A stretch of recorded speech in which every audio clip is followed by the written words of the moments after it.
वाहिगुरू जी की फतेह। मैं डॉक्टर साहब जसविंदर जी उन्होंने कह रही थी ਜਿਹੜਾ ਉਹਨਾਂ ਨੇ ਦੱਸਿਆ ਕਿ ਮੇਰਾ ਤੇ ਕੀ ਰੋਲ ਹੈ, why are you inviting me? Well, I feel not only me, this conference like this should go to every other state of India. People who are seekers, ਜਿਨ੍ਹਾਂ ਨੂੰ ਗੁਰਬਾਣੀ ਨਾਲ ਇੰਨਾ ਕੁ ਵੀ ਪਿਆਰ ਹੈ, ਗੁਰਬਾਣੀ ਸੁਣੀ, ਉਹਨਾਂ ਨੂੰ ਇਹ ਕਾਨਫਰੰਸਿਸ, ਇਹੋ ਜਿਹੀਆਂ ਕਾਨਫਰੰਸਿਸ, ਉਹਨਾਂ ਦਾ ਐਕਸਪੋਜ਼ਰ ਮਿਲਣਾ ਬਹੁਤ ਜ਼ਰੂਰੀ ਹੈ। I wanted to share something ਕਿ ਇੱਥੇ ਇੱਕ ਡਿਵਾਈਨ ਸਾਊਂਡਸਕੇਪ ਦੀ ਗੱਲ ਚੱਲ ਰਹੀ ਸੀ। ਮੇਰੇ ਕੋਲ ਇੰਨਾ ਗਿਆਨ ਨਹੀਂ ਕਿ ਮੈਂ ਹਰ ਰਾਗ ਦੀ ਮੈਨੂੰ ਤਾਲੀਮ ਹੈ, ਪਰ क्योंकि इंस्टीट्यूट गुरु हरकृष्ण पब्लिक स्कूल से पढ़े होने करके 12 साल बचपन नर्सरी 3-4 साल का बच्चा तो लैके जब तक तुम 14-15 ईयर्स ओल्ड तुम 12वीं तक जाते हो, थानू प्रतिदिन 31 डेज 31 डिफरेंट राग विच एक शब्द प्रिस्क्राइब है। वो सानू बड़ी देर बाद समझ आई कि अच्छा ये राग विच हैं। असी तो रोज़ सवेरे असैम्बली च गाते सी, पर यह राग विच हैं। राग क्योंकि मैं क्लासिकल म्यूजिक सीखिया, विशारद की थी भाटंगे तो, इस करके राग के नुआंसिस और उन्होंने फीलिंग्स वो समझ आई। परंतु गुरु साहब का शब्द विचार गुरु साहब आप रिवील करते हैं और उस संगत विच बैठ के गुरु के सन्मुख हो के फिर गुरु पातशाह जी अपना बनाते हैं। ये मेरा पर्सनल एक्सपीरियंस रहा है, ये मेरी पर्सनल जर्नी रही है। कल शामी जदों असी पहुँचे तो मेरा बड़ा चित सी कि मेरे तो कीर्तन ना मिस हो गया, किसी पास में छेती इस तरीके नाल पहुँच जावां कि भाई साहब कीर्तन कर रहे हो, मैं उसको सुन सका। दोनों शब्द लास्ट के 2 शब्द भाई साहब पढ़ रहे थे, राग बिहागड़ा चे महाराज भाई साहब जी ने लास्ट शब्द पढ़े, बल सुख रहने लिए। सवेरे उठी महाराज नाल गल बात हुई कि पातशाह जी अज की करना है, अज जिथे जा रही हूँ उत्थे इन्ने सारे डिग्नेटरीज बैठे ते अपना कुछ गलबात करो।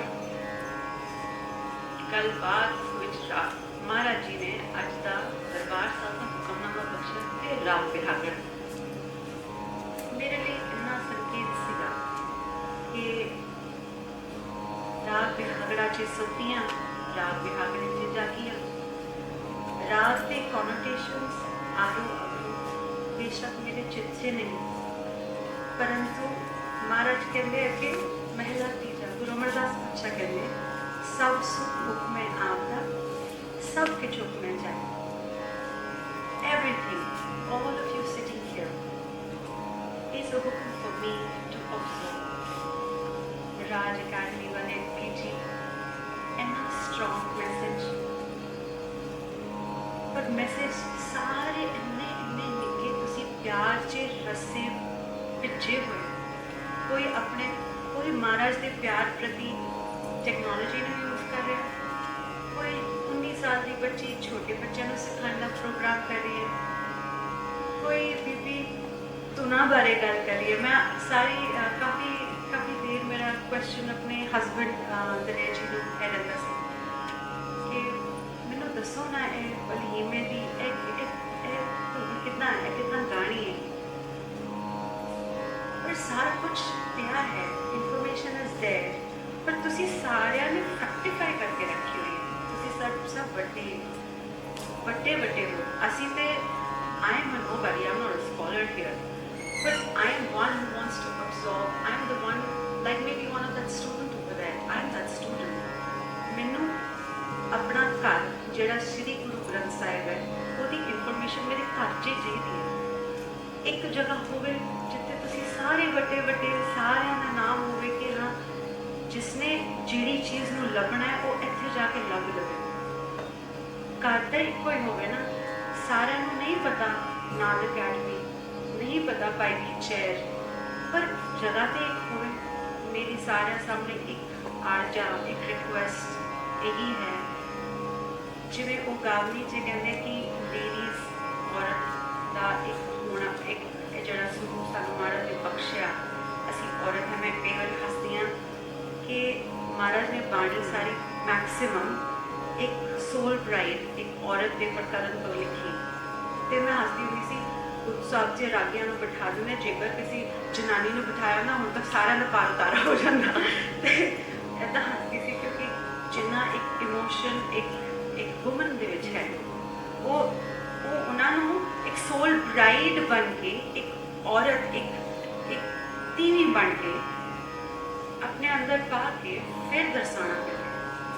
तो मेरे जिन्ने एक्सपीरियंसिस रहे बचपन तो, जदों मैं हडसन पब्लिक स्कूल च गई, उत्थे एक एक्सपीरियंस रहा कि बाणी पढ़ी जाती सी असैंबली विच, ते मैं रोना, ए मेरी है, ए क्यों गा रहे हैं, ए मेरी है, क्यों गा रहे हैं। समझ आनी नहीं कि बड़ियां नूं समझाना किद्दां है। पर उन्होंने मैनू फिर मेरे हाथ च एक प्रेयर बुक दी, जी कि वो तीजी क्लास च दिंदे ने जदों गुरुमुखी सिखाते हैं। पर मैनू नर्सरी च दी कि तू रख गई, तू रौला ना पाया कर अपने नर्सरी क्लास में, जो तेरी है तू रख। गुरबाणी हौली हौली हौली हौली गाते गाते सुनते सुनते, और मेरी माता जी जिन्होंने अरदास की कि मेरे बच्चों को कीर्तन की दात बख्शी जाए, वो कीर्तन की दात भाई साहब जी इन्ने रागां में तो नहीं पता,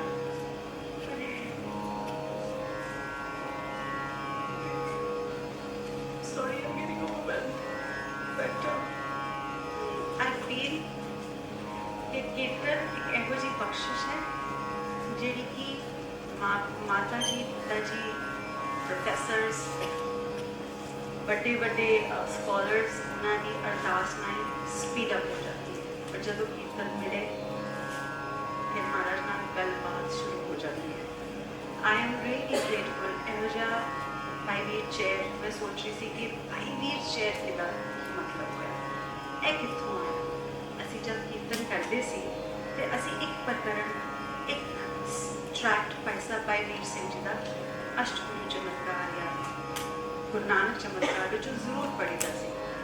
और मैं बड़ी हैरान हुई सी कि यह कौन है जिन्हें यह सब कुछ देखा है, क्योंकि पिक्चर एकदम विविड हो जाती सी सामने। इन्नी गूढ़ी पंजाबी तो नहीं आती सी, पर हौली हौली सुनना कि अच्छा इतों गए होने, सोयना मोयना नूं वाकई इतना दुख लगा होना, वाकई कह रहे होने कि फुल ना तोड़, वाकई राणा बगौर का होया होना। जब कोई सुनता है कि गुरु पातशाह जी इत्थे इत्थे शिकार करना आए हैं, तो वो जिहड़े अंदरले तरंगा ने, वो जिहड़ी तांग है, वो तांग भाई साहब बलवीर सिंह जी तो मिली। मैं इत्थे बैठी सारिਆਂ ਨੂੰ सुनते हुए इन्ना ओवरवेल्म फील कर रही हूँ, ग्रैटिट्यूड फील कर रही हूँ कि शुक्र है पातशाह जी ने पता नहीं किहड़े वेले दी अरदास, पता नहीं की प्यार बख्शा, पता नहीं अपने होर की प्यार बख्शा। जिसनों राग आंदा है वो भी मुबारक, जिसनों नहीं आंदा वो भी बहुत बहुत मुबारक। गुरबाणी शब्द अपने आप रिवील करता है। 6th स्टैंडर्ड की क्लास विच असैंबली के दौरान भगत रविदास जी का शब्द वो रिवील होया, वो मैनू फील होया। बहुत जन्म बिछड़े थे माधो, ए जन्म तुम्हारे नहीं।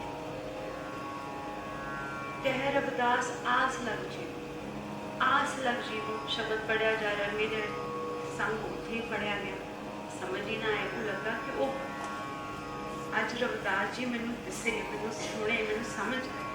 पर शब्द तो नर्सरी तो सुनते आ रहे थे, पर वो समा होंदा है, एक समा आंदा जिथे महाराज गल करते हैं। मैं जो काम करना शुरू किया अपने हसबैंड के नाल, तो मैं बड़े शौक से गया कि मैं MBA करनी है फलानी यूनिवर्सिटी, पेपर लैके आया MBA करने लगे। तो दलेर साहब कहते ए की हो रहा है, मैंने जी मैं MBA करना चाहती हूँ।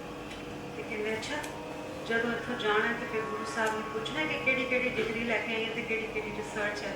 तो मैं कहा क्यों भाई, ए मेरे सानू बिजनेस में बहुत हेल्प करेगा।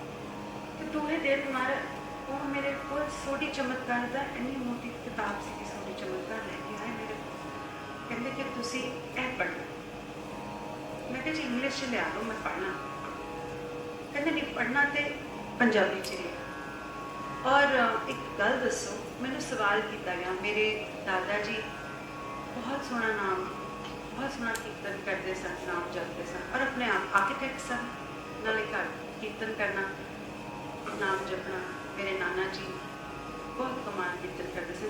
जिस घर से मैं व्याही हाँ उन्होंने तो हिस्टरी कमाल है। गुरमुख सिंह सरमुख सिंह फक्कड़ बाबा अब्दुल्ला जिन्होंने गुरु हरगोबिंद साहब जी का थापड़ा बख्शिया है असी उस घरों है तो इन्ना तो मैनू जो सोडी चमत्कार दी गई मैनू दूजे दिन पूछा गया कि अच्छा दसो किहड़े गुरु नूं मनदे हो। तो मैनू यह गल बड़ी बहुत अजीब और गुस्सा भी आया रोस भी होया कि किहड़े गुरु नूं मनना दा की मतलब है। साडे तो श्री गुरु ग्रंथ साहब हुंदे ने ते कहंदे अच्छा ऑफिस च इन्ने लोग हैं जो किसी नाल मीटिंग करन जाएंगे किसी नूं गल करेंगे तो पूछेंगे ना कि फलां बंदे नाल गल हुई की होया।